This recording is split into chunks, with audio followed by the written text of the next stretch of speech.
Hi everyone, welcome back to my channel. और आज मैं आपके साथ अपनी हेयर केयर रूटीन शेयर करने वाली हूँ। तो मुझे बहुत दिनों से ये रिक्वेस्ट आती थी, कमेंट्स बहुत सारे आते थे कि आप अपनी हेयर केयर रूटीन शेयर करिए जिससे कि हमें भी कुछ फ़ायदा हो सके। तो जैसा भी जो भी मैं अपनी हेयर केयर के लिए फॉलो करती हूँ रूटीन, वो मैं आपके साथ शेयर करूँगी। तो अगर आपको वीडियो अच्छी लगे तो एक लाइक ज़रूर कर दीजिएगा और शेयर कर दीजिएगा वीडियो को। तो चलिए स्टार्ट करते हैं।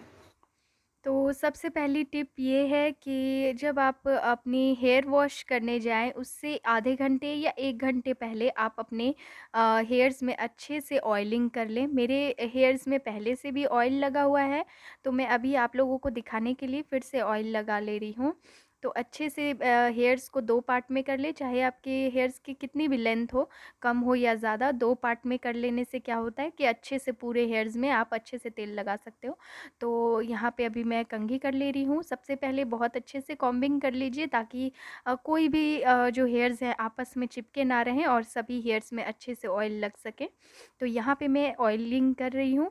तो मैं अभी ये सेसा ऑयल यूज़ कर रही हूँ। आप जो सा भी यूज़ करते हो, जो भी ऑयल यूज़ करते हो, वो अच्छे से अपने हेयर्स में आप अप्लाई कर लीजिए। तो मैं साथ-साथ में आप लोगों को बताती जाऊँगी कि मैं कौन-सा जो भी मैं आपको अभी बता रही हूँ, सारे ये ओरिजिनल चीज़ें हैं जो कि मैं रियल में यूज़ करती हूँ। ये कोई भी प्रमोशन की प्रोडक्ट नहीं है। तो ये क्योंकि मेरे पास बहुत सारे कमेंट्स आते थे, इसलिए मैं आप लोगों को बिल्कुल जेन्युइन जो भी मैं यूज़ करती हूँ वो मैं आप लोगों को इस वीडियो में बताने वाली हूँ सारी चीज़ें। तो यहाँ पे देखिए अभी मैं अच्छे से दोनों पार्ट में अच्छे से हेयर्स को ऑयलिंग कर लूँगी। इतना हमारे पास बिज़ी टाइम में मतलब टाइम नहीं होता, इतना बिज़ी शेड्यूल रहता है और वर्किंग वुमेन्स के लिए तो बहुत ज़्यादा मुश्किल होता है हेयर्स को ऑयलिंग करना। और बाद में फिर वो बहुत ज़्यादा सोचती हैं कि अब मेरे हेयर्स जो हैं कम हो रहे हैं, हेयर फॉल हो रहा है, ये हो रहा है। तो आपको टाइम निकाल कर के हेयर ऑयलिंग करनी पड़ेगी। अगर सुबह आपको वॉश करना है तो आप रात में हेयर ऑयलिंग कर लीजिए अच्छे से, इस तरीके से करके, और आप अपनी बालों को जो है चोटी कर लीजिए और फिर सुबह वॉश कर लीजिए। तो सेकंड जो टिप है, सेकंड स्टेप है, ये देखिए ये आंवला है, ओरिगेन्स कंपनी का ये आंवला, रीठा और शिकाकाई का ये बॉटल आता है, डब्बा। तो आप इसको यूज़ कर सकते हैं। ये देखिए, तो मैं 1 चम्मच अभी इसमें आंवला ले रही हूँ इस कटोरी में और इसका मिक्सचर मैं बना लूँगी। तो डेढ़ चम्मच के करीब ये मैंने आंवला ले लिया है। आंवला का ये पाउडर रहता है और बिल्कुल ही नेचुरल रहता है, इसीलिए मतलब कोई प्रॉब्लम नहीं है इसमें, कोई भी जो किसी भी तरीके के केमिकल्स का यूज़ नहीं होता है, इसीलिए बहुत ज़्यादा मुझे पसंद है।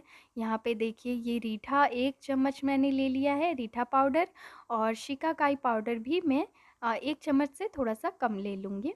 तो इस तरीके से आप इसका पाउडर मिक्सचर बना सकते हैं बहुत अच्छे तरीके से। तो यहाँ पे ये काँच की कटोरी मैंने ले ली है, काँच के ही कटोरी में इसका मिक्सचर बनाइए और किसी में नहीं, जिसको आप यूज़ ना करते हो, बस खाने में यूज़ ना करते हो। तो ये देखिए यहाँ पे तीनों चीज़ें मैंने ले ली हैं और ये देखिए मैं आपको अभी दिखा दे रही हूँ तीनों डब्बे। ये ओरिगेन्स के शिकाकाई पाउडर है, ओरिगेन्स का आंवला पाउडर है, ओरिगेन्स का रीठा पाउडर है। तो ये जो डब्बे हैं ये मेरे पास आए थे, मुझे ये रिसीव हुए थे, लेकिन मैंने जब इसको यूज़ किया तो मुझे बहुत ज़्यादा इसका फ़ायदा लगा, इसीलिए मैं आप लोगों के साथ शेयर कर रही हूँ।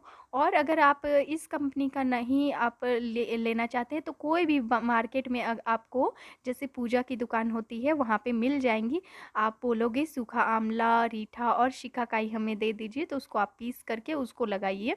और ऐसे पाउडर भी आप बोलोगे तो वो लोग रखते हैं, वो दे देंगे आपको। कोई भी कंपनी का हो या फिर ऐसे सूखा आंवला अगर आपको मिल जाता है तो उसको पीस करके यूज़ करिए। पहले के ज़माने में इसी तरीके से आंवला, रीठा, शिकाकाई ये सब चीज़ें पीस करके और औरतें लगाया करती थी अपने बालों में। हमारी दादी-नानी के टाइम की बात है, लगाया करती थी और काफ़ी उनके बाल जो है हेल्दी रहते थे, मोटे रहते थे। जबकि वो ना कंडीशनर, ना शैम्पू कुछ यूज़ नहीं करती थी, फिर भी आप सोचिए कि कितने हेल्दी उनके बाल रहते थे और बहुत अच्छे रहते थे और वो मिट्टी से बाल को धोया करते थे। तो जितना हो सके के अपने बालों को केमिकल फ्री रखने की कोशिश करें। अगर आप चाहते हैं कि लॉन्ग लास्टिंग आपके बाल जो है बिल्कुल लंबे रहें और मजबूत रहें, तो जितना हो सके आप केमिकल से दूर रहिए।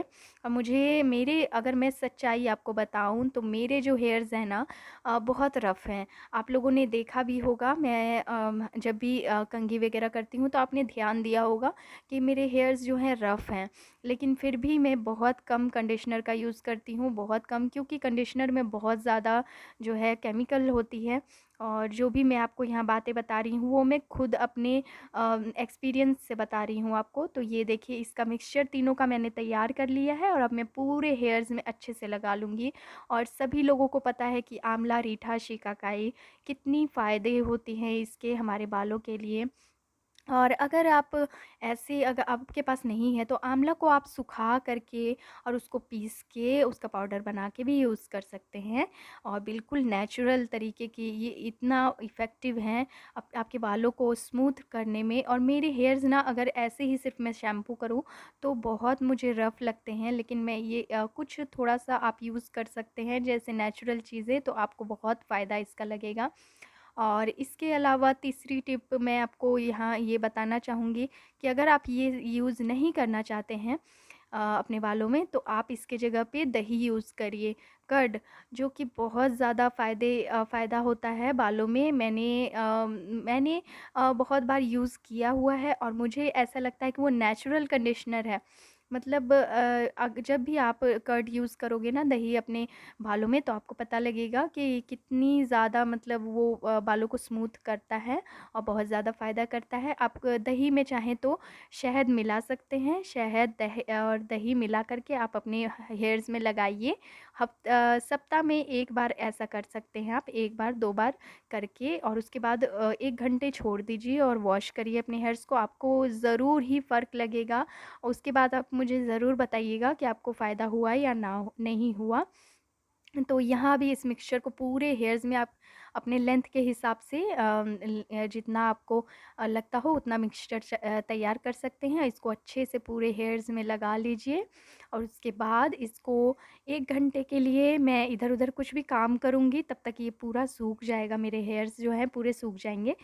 तो ये जो है आप महीने में सिर्फ़ 1 या 2 बार ही इसको यूज़ करिए, हमेशा ही बार-बार भी यूज़ करना ज़रूरी नहीं है। चाहे तो आप 2 हफ़्ते में 1 बार इस तरीके से इसको यूज़ करिए। और देखिए यहाँ पे 1 घंटे हो चुके थे और मैंने हेयर वॉश कर लिया है।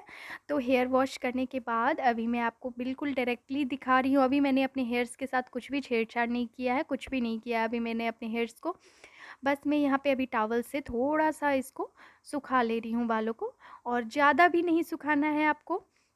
और हेयर्स को धीरे-धीरे अच्छे से, मतलब जब आपके बाल जो है ना थोड़े गीले ही रहें, उसी टाइम सीरम लगाइए। और सीरम ये जो है मैं यूज़ करती हूँ लिवॉन का।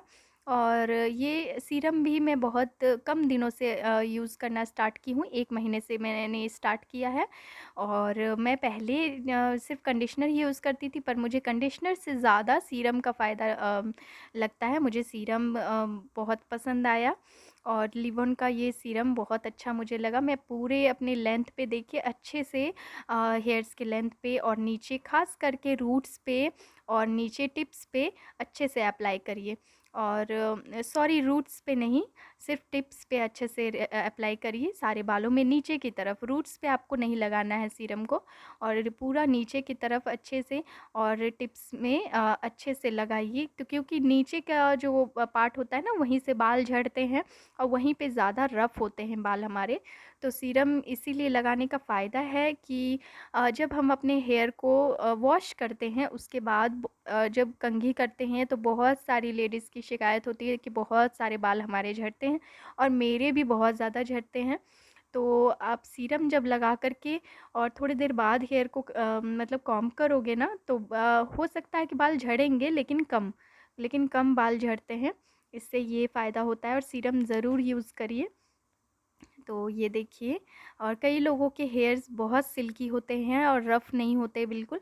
तो उनको उतनी ज़रूरत नहीं होती, लेकिन मेरे जो हेयर्स है थोड़े से रफ़ है, कर्ली टाइप के हैं, तो मुझे सीरम की ज़रूरत होती है और मैं यूज़ करती हूँ, इसीलिए मैं आप लोगों को बता रही हूँ। तो देखिए सीरम लगाने के बाद कितनी जल्दी, बहुत जल्दी कंघी कर लेती हूँ और बहुत आसान से बाल जो है झड़ भी जाते हैं। बहुत अच्छे से आप बाल को कंघी कर सकते हो आसानी से। और जब भी आप लोगों को हमेशा सुनने को मिलता होगा कि तुरंत हेयर वॉश करने के बाद कंघी नहीं करनी चाहिए, लेकिन सीरम लगाने से ऐसा नहीं है, आप तुरंत कंघी कर सकते हो।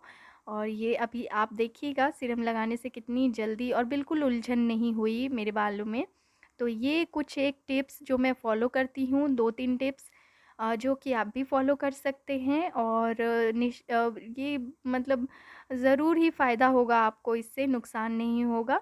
तो ये देखिए हेयर्स सूखने के बाद और मेरे हेयर्स कितने शाइन कर रहे हैं, ये 2-3 टिप्स फ़ॉलो करने के बाद मेरे हेयर्स ऐसे दिख रहे हैं। तो ये मैं आपको दिखाना चाह रही थी, ये देख सकते हैं आप। तो ज़रूर मेरे इन टिप्स को आप फ़ॉलो करिए और अगर आपको फ़ायदा हो तो एक लाइक ज़रूर मेरे वीडियो पे कर दीजिएगा। Thank you.